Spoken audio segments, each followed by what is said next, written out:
Hello students, welcome to Nandini classes. I am Nandini Gupta. Today I will be dealing with class 8 NCERT chapter 10 reaching the age of adolescent. Okay. First we will be dealing with what we have to study. हमें इस chapter में क्या क्या पढ़ना है इसका हम outlining देख लेते हैं. ओके. हम ये वीडियो जो है ये चैप्टर जो है दो पार्ट्स में बनाएंगे. पार्ट 1 और पार्ट 2. पार्ट 1 में 10.5 तक हम रखेंगे और नेक्स्ट पार्ट में 10.6 से एडोलसेंट प्रेगनेंसी तक हम डील करेंगे. ओके.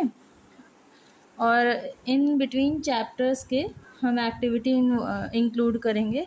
एक्टिविटीज़ जितने भी गिवन होंगे एनसीईआरटी में उसको हम डील करेंगे. ओके. तो now let's start. 10.1 is adolescent and puberty, changes at puberty, secondary sexual characters, role of hormones in initiating reproductive function, reproductive phase of life of humans. This part will be included in video 1. And second part 10.6, how is the sex of the baby determined, hormones other than sex hormone, role of hormones in completing the life history of insects and frog. 10.9 है reproductive health and last है adolescence pregnancy. Okay. Now we will be dealing with activity which are involve in between the chapter. These are the activities which are included in this chapter. Calculation for full height, graph showing percentage of height with age, importance of consuming iodized salt, and this item of food in your diet for whole day, identify its nutrient for proper growth. Okay. 10.5 है nutritious item of food by which you can aware of your diet for adolescent. 10.6 है notice for difference in fitness and health, benefit of regular exercise. These are the activities which we have to study in this chapter. Okay. Now let's start with first heading. This is first heading adolescence and puberty. Adolescence का definition and puberty का definition most important है. बच्चे इसमें confuse होते हैं कि इन दोनों में डिफरेंस क्या है. तो एडोलसेंस का है the period of life when the body undergoes changes leading to reproductive maturity. जो हमारा लाइफ स्पैन है पूरा उसमें एक फेज़ आता है, एक स्टेज आता है जिस जैसे कि 13 एज से 18 और 19 ईयर्स ऑफ एज, ये एज ग्रुप जो है वो एडोलसेंस पीरियड कहलाता है. और ये क्यों कहलाता है? क्योंकि यहाँ पे बॉडी चेंज हो रही हैं, हार्मोनल चेंज हो रहे हैं. ठीक है. और यहाँ पे हार्मोनल चेंज क्यों हो रहे हैं? हमें रिप्रोडक्टिव मैच्योरिटी तक पहुँचाने के लिए ये चेंजेस लाए जा रहे हैं. ठीक है. सेकेंड पॉइंट है adolescent begin around age of 11 and last up to 18 और 19 ईयर्स ऑफ एज. ये एक पूरा पीरियड है जो 13 एज से या 11 एज से जो है स्टार्ट होता है और 18 और 19 ईयर्स ऑफ एज तक चलता है. और इस फेज़ को हम टीनेजर्स भी बोलते हैं. जिस एज में ये टीन्स वाले नंबर्स हैं, इनमें जो भी ये जो लाइफ में जो ये स्टेज है इसमें जो है इनको बोला जाता है टीनेजर्स. ओके. गर्ल्स में एडोलसेंस जो है वो 1-2 साल पहले ही स्टार्ट हो जाता है then the in boys. Okay. ये थर्ड वाला पॉइंट है. इन गर्ल्स एडोलसेंस में बिगेन अ ईयर और 2 earlier than in boys. This period of adolescence varies from person to person. और ये एडोलसेंस एज जो है ये वेरी करता है पर्सन्स टू पर्सन. किसी में ज़्यादा हो सकता है, किसी में कम हो सकता है. Now we will be moving with puberty. Okay. Puberty का डेफिनेशन बहुत इंपॉर्टेंट है. The onset of mark changes. जो चेंजेस मार्क्ड हैं, जैसे गर्ल्स में जो चेंजेस हो रही हैं, बॉयज़ में जो चेंजेस हो रहे हैं वो मार्क्ड हैं. In which human body undergo several changes, जिसमें कई सारे शारीरिक रूप से चेंजेस आते हैं during adolescence, is called as the age of puberty. Adolescence के एज में मतलब जब एडोलसेंस पीरियड चल रहा होता है उस एज में जब भी कोई चेंज हमें नज़र आता है इसमें मेल या फीमेल में, बॉय में या गर्ल में, तो उस लक्षण को, मतलब उस लक्षण को, उस ऑनसेट ऑफ मार्क चेंजेस को क्या बोलते हैं? प्यूबर्टी। एडोलसेंस क्या है? एक पूरा फेज़ है लाइफ में, लाइफ स्पैन का एक पूरा फेज़ है, एक स्टेज आता है 13 से 18 और 19 साल तक, वो फेज़ कहलाता है एडोलसेंस। और जो मार्क्ड होते हैं चेंजेस जो होते हैं इसके एडोलसेंस एज में, जैसे बॉयज़ में बियर्ड आ जाना, ठीक है, गर्ल्स में ब्रेस्ट डेवलपमेंट होना, तो these are the changes which mark the age of puberty, तो उसको हम प्यूबर्टी बोलते हैं। At this age most important changes occur in boys and girls to become capable of reproduction. ये चेंजेस क्यों आते हैं? बिकॉज हमारी बॉडी जो है ये ग्रोथ कर करके, मेंटली फिजिकली सब तरीके से ग्रोथ करके हमें कैपेबल बनाती है रिप्रोडक्शन के लिए, ठीक है। Puberty ends when adolescence reaches reproductive maturity. Puberty वहीं पे ख़त्म हो जाती है जब एडोलसेंस एज जो है रिप्रोडक्टिव मैच्योरिटी पे कम्प्लीटली जो है वो आ जाता है, ठीक है।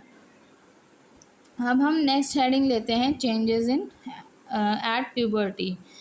इसमें कई तरीके से चेंजेस होते हैं प्यूबर्टी में, उनको हम नंबर वाइज समझेंगे। और ये एग्ज़ाम के लिए इम्पॉर्टेंट भी है कि अगर हमें पूछ लिया जाए कि what are the changes occurred at puberty stage, तो आप ये पॉइंट्स लिख सकते हैं। तो increase in height, the most important change during puberty is the sudden increase in height. पहले बच्चा जो है धीरे धीरे ग्रो करता है, फिर सडन इंक्रीमेंट आता है हाइट में, ठीक है। और ये क्यों होता है? हार्मोन्स की वजह से। ग्रोथ हार्मोन पिट्यूटरी ग्लैंड से सिक्रीट होता है, उससे जो है सडन इंक्रीमेंट आता है हाइट में। Eight this time long bones जिसको मैंने अंडरलाइन किया हुआ है, ये वर्ड सारे ये इंपॉर्टेंट है। At this time the long bones that is the bones of arms and legs elongate and make a person tall. मतलब जो हमारे बॉडी में लॉन्ग बोन्स हैं, जैसे कि आर्म्स के हो गए, ठीक है, लेग्स के हो गए, वो इलोंगेट का मतलब खींचा, स्ट्रेच होकर वो लंबा होता रहता है, और जिससे कि जो पर्सन है वो टॉल हो जाता है। नेक्स्ट पॉइंट है, the rate of growth in height varies in different individual. जो रेट ऑफ ग्रोथ है, हाइट का बढ़ने का जो रेट है वो वेरी करता है डिफरेंट इंडिविजुअल। हम हमेशा देखते हैं, ऐसा तो नहीं है कि इस एज में सारे ही बच्चे इक्वल हाइट के हो जाते हैं, है ना। कुछ अलग हाइट के होते हैं, कुछ अलग हाइट के होते हैं। वो कुछ ऐसा रीज़न होता है, जैसे हम न्यूट्रिशंस कैसे ले रहे हैं, हार्मोन्स कितनी मात्रा में हमारा सिक्रीट हो रहा है, अमाउंट में कितना सिक्रीट हो रहा है, और एनवायरनमेंट कैसा है, स्ट्रेसफुल लाइफ जी रहे हो या इंजॉयफुल लाइफ जी रहे हो। तो ये सारे फैक्टर्स जो हैं वो डिपेंड करते हैं कि हमारा ग्रोथ कैसा होगा, ठीक है। नंबर 2 है, the height depends on the genes inherited from parents.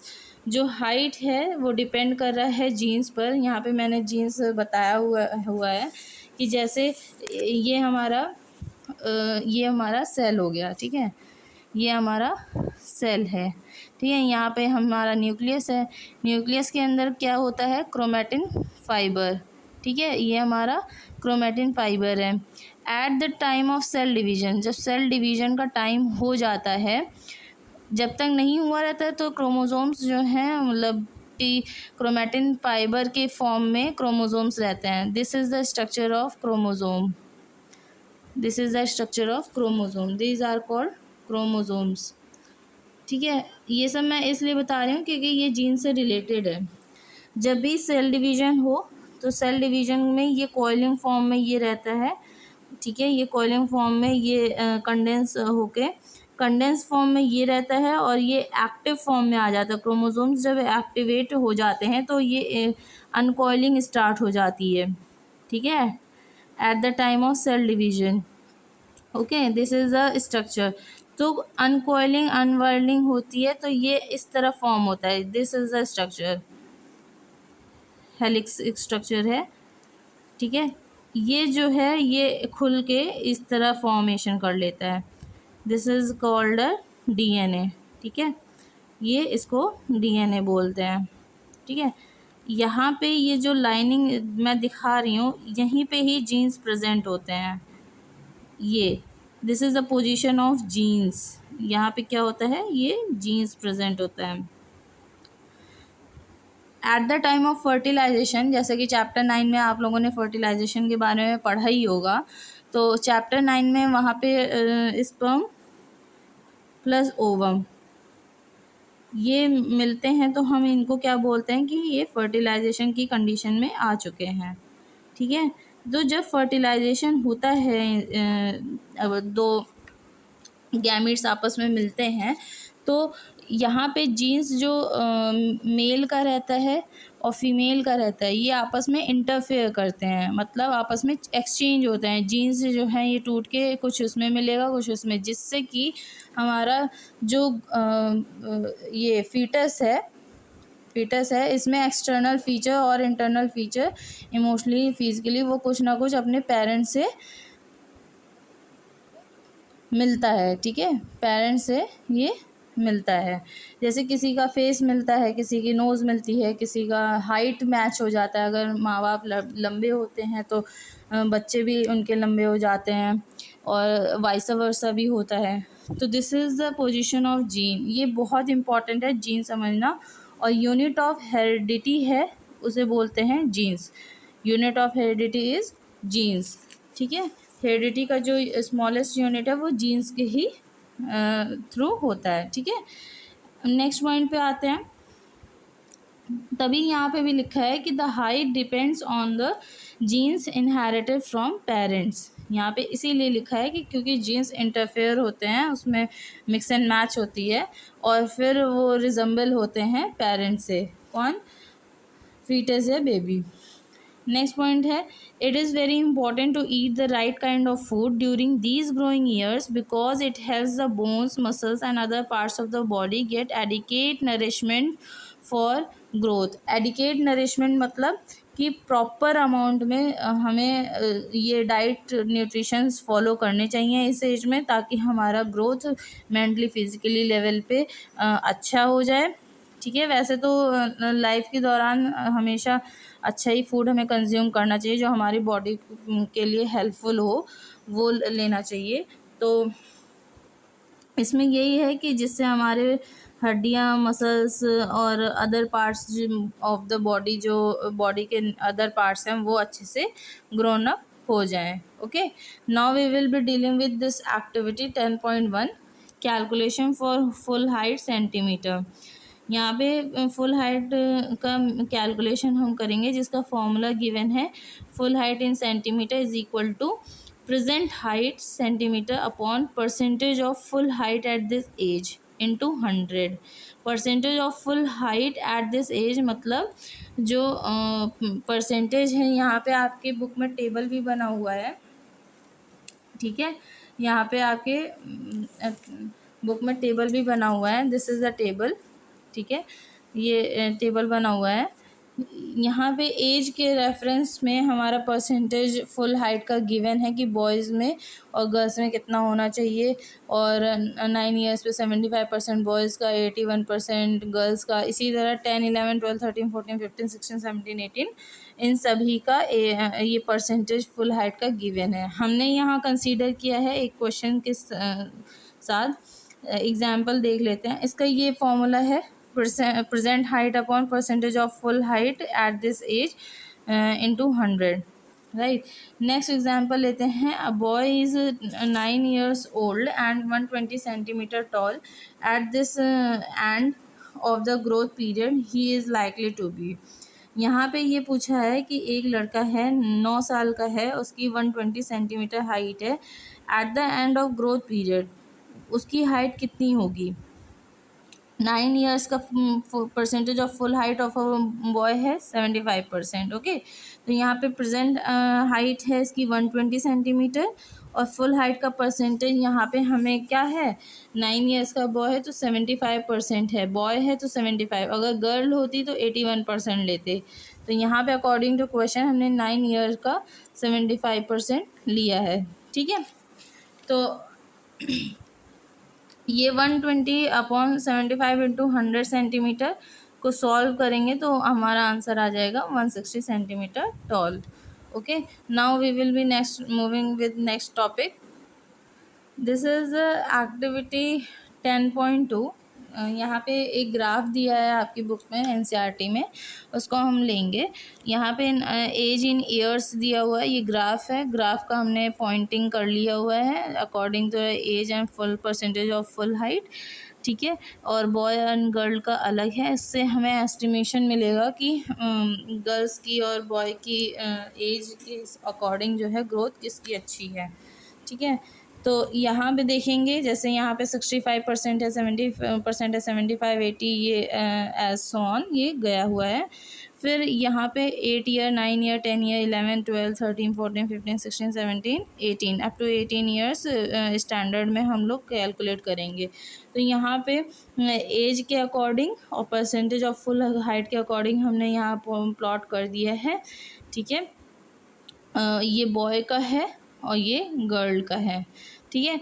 तो हम एक क्वेश्चन के अकॉर्डिंग इसको समझेंगे कि find out the percentage of height you have already reached, calculate the height you might eventually reach, ठीक है। हम परसेंटेज निकालेंगे हाइट का, जिससे हम जो ऑलरेडी रीच कर चुके हैं, परसेंटेज निकालेंगे उस हाइट का जो ऑलरेडी रीच कर चुके हैं। Calculate the height you might eventually reach, ऐसा हम हाइट निकालेंगे जिससे हम पहुंच सकते हैं, ठीक है।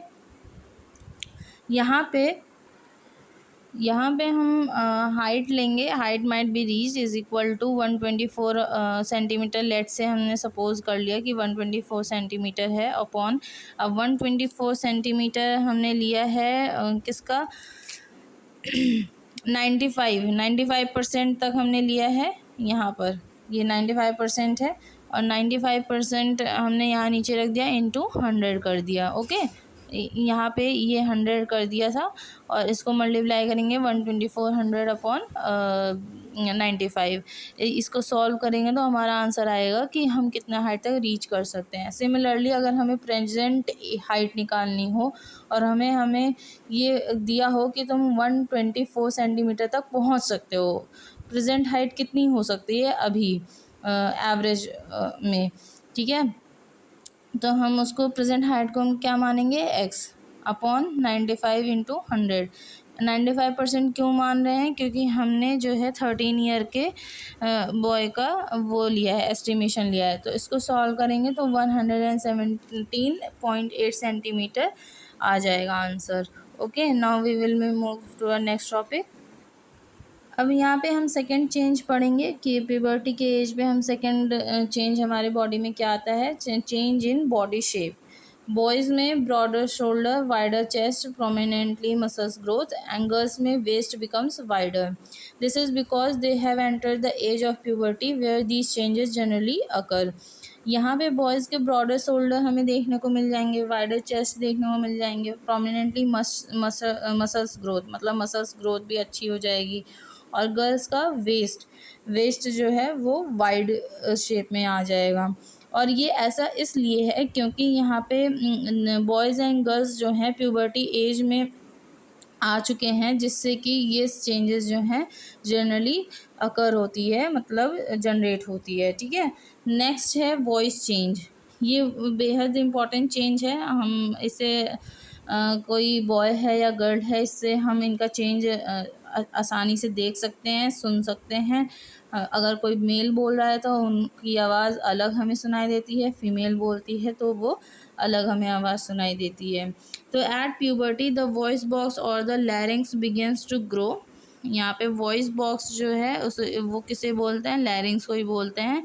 लैरिंग्स हमारा यहाँ पे फेरिंग्स से ऊपर आता है। Common passage of food and air जो है उसे फेरिंग्स बोलते हैं, उसी के नीचे लैरिंग्स आता है और लैरिंग्स में ही हमारा क्या होता है, वही वॉइस बॉक्स।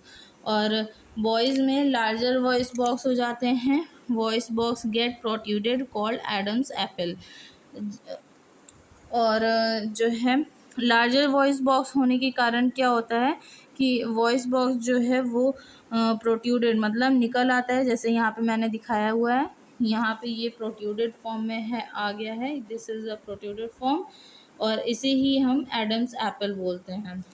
कुछ बच्चों में मतलब कुछ लड़कों में देखा भी जा सकता है, एक्सटर्नली वो हमें दिखता भी है, बोलते वक्त उनकी एडम्स एप्पल जो है वो मूव भी करती है।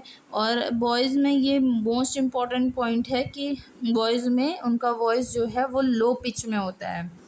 ठीक है, ये क्वेश्चन आता है कि बॉयज़ में कैसा पिच होता है वॉइस का, तो वो लो पिच में होता है जिसे हम डीप वॉइस बोलते हैं।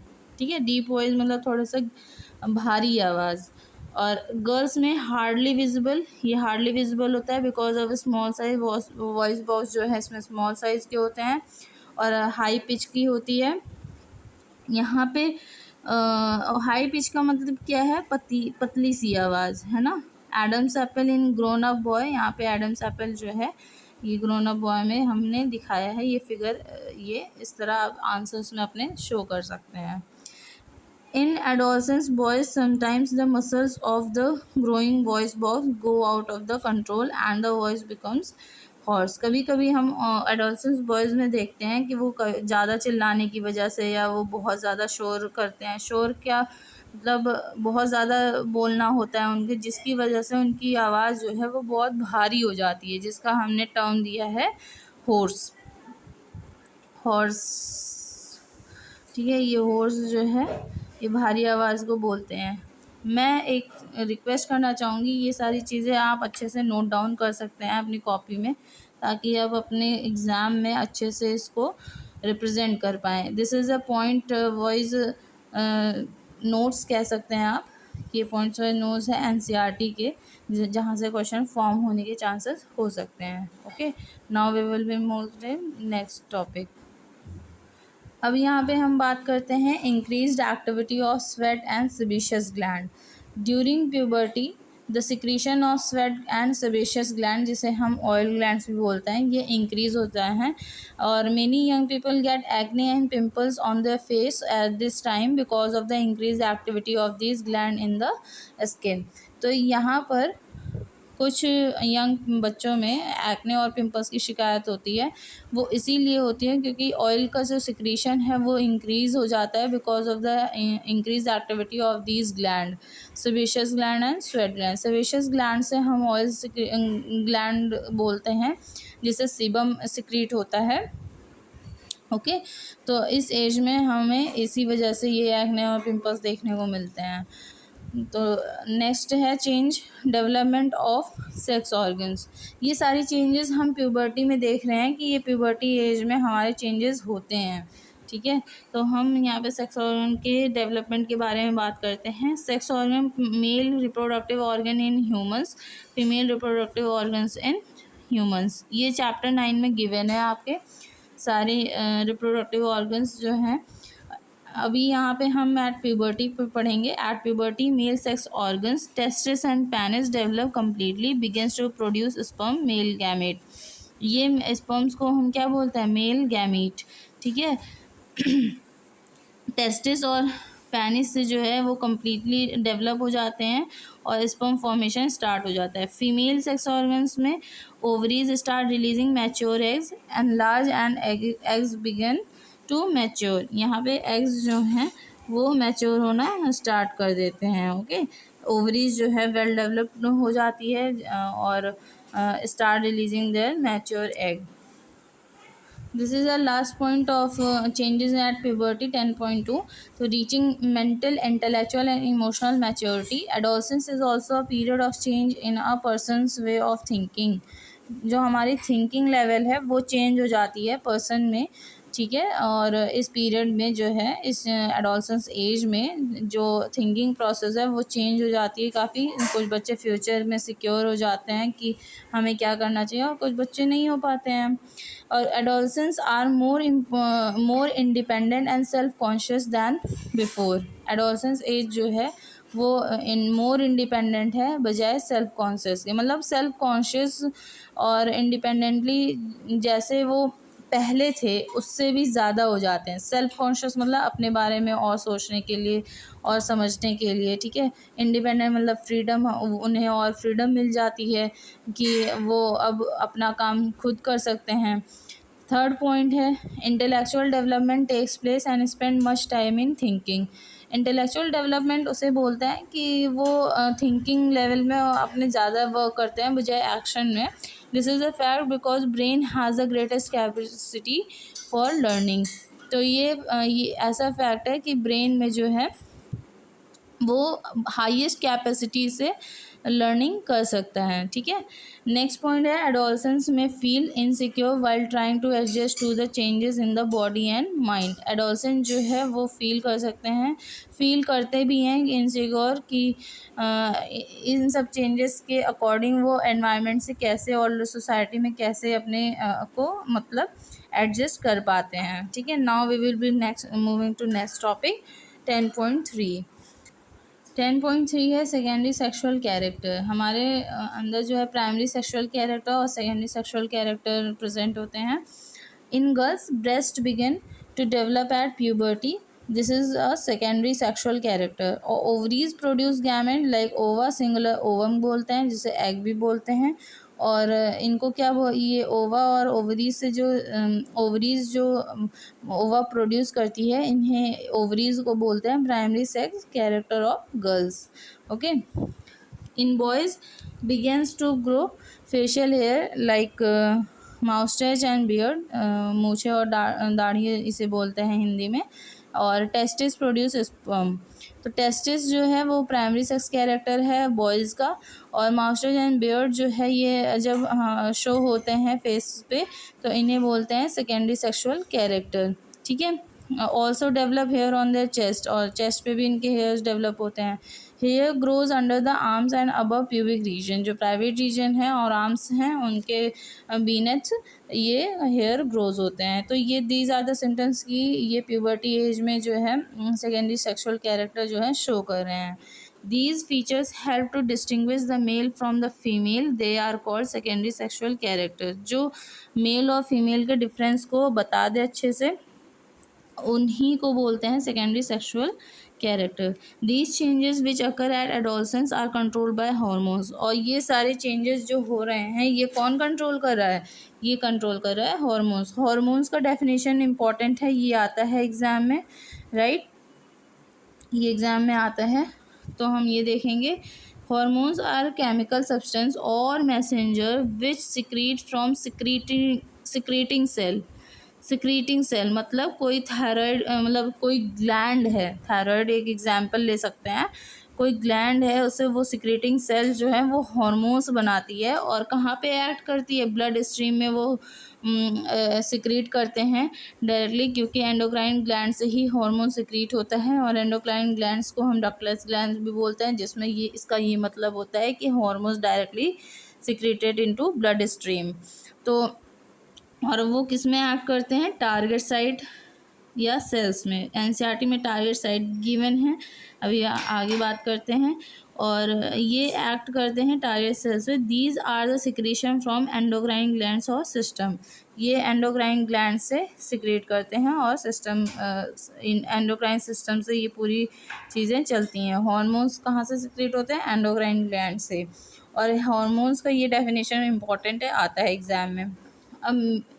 अब मेल और फीमेल के जो हैं वो हार्मोन्स जो हैं वो अलग अलग हैं, राइट? मेल हार्मोन जो है टेस्टोस्टेरोन बोलते हैं, begin to release by testis at the onset of puberty. This causes changes in body like growth of facial hairs. ठीक है, मेल हार्मोन इसको बोलते हैं टेस्टोस्टेरोन को। ये रिलीज कहाँ से होता है? टेस्टिस से। ये पोजीशन पूछी जा सकती है कि टेस्टोस्टेरोन हार्मोन कहाँ से सिक्रीट होता है? टेस्टिस से। कब होता है? Onset of puberty. This causes change in boys like growth of facial hairs. तो यहाँ पे टेस्टोस्टेरोन जब सिक्रीट होना स्टार्ट हो जाता है तो बॉयज़ में चेंजेस देखने को मिलता है कि उनके फेस पे हेयर्स ग्रो हो जाते हैं। माउस्टैच एंड बियर्ड जो है वो सिम्टम मतलब वो लक्षण दिखने लग जाते हैं कि लक्षण नहीं मतलब लक्षण कहेंगे उसको प्यूबर्टी एज को, कि इनकी अब प्यूबर्टी एज शुरू हो गई है। ठीक है, now we will be dealing with female hormone estrogen. Okay, this is a female hormone estrogen called female hormone, it makes breast development, estrogen से जो है वो ब्रेस्ट डेवलपमेंट होता है, जो बाद में eight the time of delivery milk secreting gland जो है वो अभी तो डेवलप हो जाता है, लेकिन डिलीवरी के टाइम पे ये मिल्क इजेक्शन स्टार्ट कर देते हैं।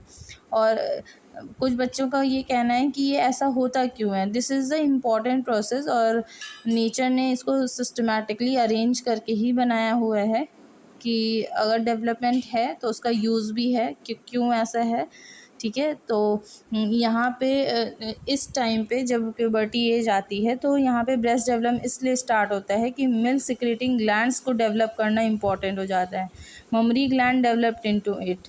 ठीक है, these hormones is under the control of another hormone secreted by pituitary gland. और ये सारे हार्मोन जो हैं वो जो सिक्रीट कर रहे हैं ये किसके अंडर कंट्रोल होते हैं? पिट्यूटरी ग्लैंड, जिसे हम मास्टर ग्लैंड भी बोलते हैं, और ये एक एंडोक्राइन ग्लैंड भी है। और pituitary gland smallest gland of our body है। Largest gland of our body is liver, smallest is pituitary gland. Okay, now we will be dealing with 10.4 role of hormone in initiating reproductive function. ठीक है, hormones कहाँ से release हो रहे हैं? Endocrine gland से, जिसे हम डक्टलेस ग्लैंड्स भी बोल रहे हैं। Release into blood stream to reach a particular body part called target site. इसी की मैं बात कर रही थी कि टारगेट साइट हमें एनसीईआरटी में गिवन है। और टारगेट साइट का मतलब है, तो टारगेट साइट यही बताया है कि it response to the hormone, और टारगेट साइट जो है ये रिस्पॉन्स करते हैं हार्मोन से इनको। ठीक है, hormones from pituitary stimulate testis and ovaries to release testosterone in male and estrogen in female. ये रिलीज कहाँ करते हैं? ब्लड स्ट्रीम में, and reach to target site, target site से वो रीच करते हैं, and stimulate changes in the body at onset of puberty. और चेंजेस लाते हैं जब प्यूबर्टी की एज हो जाती है, जब प्यूबर्टी ऑनसेट पे हो जाता है, बिल्कुल तैयार हो जाता है, तो वहाँ से बॉडी में चेंजेस स्टार्ट हो जाते हैं होना। ठीक है, now we will be dealing with reproductive phase of life in humans. हम किससे डील कर रहे हैं? Reproductive phase of life in human. Reproductive phase जो है ह्यूमंस के लाइफ में वो क्या है? Adolescence become capable of reproduction when their testes and ovaries begin to produce gametes. The capacity of maturing and production of gametes last longer time for males than in females. इसका ये मतलब है कि adolescence में जो है कोई भी मेल या फीमेल जो है वो रिप्रोडक्शन के लिए जो है प्रोसेस के लिए वो कैपेबल हो जाती है, क्योंकि उनकी टेस्टिस एंड ओवरीज जो हैं वो गैमेट्स प्रोड्यूस करना स्टार्ट कर देते हैं। द कैपेसिटी जो मैच्योरेशन की और प्रोडक्शन की कैपेसिटी है गैमेट्स की, वो मेल्स में ज़्यादा होती है than in females. In females the reproductive phase begins at puberty age 10 to 12 years and last till the 45 to 50 years। 45 to 50 years तक जो है वो लास्ट मतलब लास्ट तक यहाँ पे ख़त्म हो जाती है इनकी रिप्रोडक्शन कैपेबिलिटी, और प्यूबर्टी से स्टार्ट हो जाती है 10 to 12 years। और ova begins to mature at puberty. Singular को हम ओवम कहेंगे, और ओवा जो है वो स्टार्ट हो जाता है मैच्योर होना at the time of puberty. Mature and release by one ovary about 28 to 30 days। 28 to 30 days में जो है ओवरी जो है one ovary release one egg या one ovum at a time. यहाँ पे हम दो केसेस पढ़ते हैं। Case 1, during this process the wall of uterus becomes thick so as to receive the egg. If ova or egg fertilize and begins to develop, this condition is pregnancy। तो यहाँ पे हम ये देखते हैं कि अगर जो है फीमेल्स जो हैं अगर यहाँ पे इनका ये यूट्रस फॉर्म कर सकते हैं। This is fallopian and this is fimbriae and this is ovary. ठीक है, यहाँ से एग रिलीज स्टार्ट हो जाता है, और यहाँ से पहुँचते यहाँ पे जो है एग जो है यहाँ पे फर्टिलाइज यहाँ से स्टार्ट हो जाता है। अगर फर्टिलाइजेशन अगर उसमें फर्टिलाइजेशन होती है तो जो यूट्राइन वॉल है ये थिक हो जाती है और यहाँ पे आकर इम्प्लांटेशन के हो जाता है। इम्प्लांटेशन होते ही हम ये कह सकते हैं कि ये कंडीशन जो हुई है, इम्प्लांटेशन की कंडीशन जो हुई है, इन्हें बोलते हैं प्रेगनेंसी। और केस 2 ये है, केस 2 में भी देख लेते हैं कि अगर फर्टिलाइजेशन नहीं हुई तो क्या होगा। The egg release egg and thicken lining of the uterus along with the blood vessels are shed off. This causes bleeding in human called menstruation. ठीक है, तो यहाँ पे अगर फर्टिलाइजेशन नहीं हुई, यहाँ पे फर्टिलाइजेशन नहीं हुई, जैसे कि जब फर्टिलाइजेशन नहीं हुई तो यहाँ पे यूट्राइन वॉल जो ये बने हुए हैं, these are become shed off. यहाँ पे ये ब्लड स्ट्रीम के थ्रू, ब्लीडिंग के थ्रू जो है ये शेड ऑफ हो जाते हैं। इस टर्म को बोलते हैं मेंस्ट्रुएशन। अच्छा, यहाँ पे फर्स्ट एग अगर रिलीज़ हो रही है तो उस कंडीशन को बोलते हैं मेनार्ची या मेनार्के। ठीक है, menarche. The first menstrual flow begins at puberty and is termed as menarche. Menstruation occur once in about 28 to 30 days. ये साइकिल रिपीटेडली चलता रहता है। जब प्यूबर्टी आ जाती है तो स्टार्ट हो जाता है, स्टार्ट होने के बाद ये साइकिल चलता ही रहता है। ठीक है, और ये साइकिल तब तक चलता रहता है जब तक कि वुमेन अटेन प्रेगनेंसी, जब तक वो प्रेगनेंसी ना अटेन कर ले तब तक ये साइकिल चलती रहती है। ठीक है, और केस 1 केस 2 यही है कि अगर फर्टिलाइजेशन हो जाता है तो इम्प्लांटेशन के थ्रू हम इस कंडीशन को बोलेंगे प्रेगनेंसी। और अगर फर्टिलाइजेशन नहीं हुआ then it comes the uterine wall and eggs comes through blood stream like bleeding. वहाँ से हम इस टर्म को बोलेंगे menstruation. Okay, now we will be dealing with menopause. Menopause is the stoppage of menstruation in terms is term menopause at 45 to 50 years of age the menstrual cycle stop. वही इसीलिए होता है कि मतलब 45 और 50 ईयर्स में जब मेंस्ट्रुएशन स्टॉप हो जाता है उसके बाद नहीं होता है तो इसका मतलब ये समझ लिया जाता है कि वुमेन अब रिप्रोडक्शन करने की कैपेबल नहीं है। तो menopause is that stage, is that condition. Stoppage of menstruation is term as menopause. Menstrual cycle is controlled by hormone, this is also controlled by hormone. Menstrual cycle ये सारे hormones का ही secretion होता है, जैसे कि एस्ट्रोजन, प्रोजेस्टेरॉन फीमेल में release होते रहते हैं, यूट्राइन वॉल उनसे बनती रहती है। तो ये सारी चीज़ें किसका है, हार्मोन्स का। The cycle includes the maturation of the egg. ये साइकिल क्या इंक्लूड करती है, maturation of the egg, its release, thickening of uterine wall, its break down if pregnancy does not occur. यहाँ पे जब प्रेगनेंसी नहीं होती है तो वहाँ पे यूट्राइन वॉल जो है वो ब्रेक डाउन होता है। अगर एग जो है फर्टिलाइज्ड है तो इट बिगिंस टू डिवाइड, वो सेल्स मल्टीप्लाई होती रहती हैं, then gets embedded in the uterus of for further development.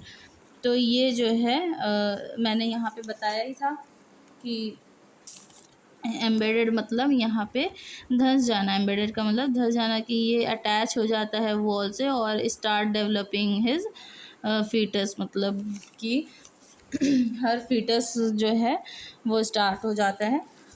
ठीक है, तो this is all for video today's video कि यहाँ पे जो है ये पहला पार्ट ख़त्म हो चुका है और इसका PDF मैं प्रोवाइड कर दूँगी आपको।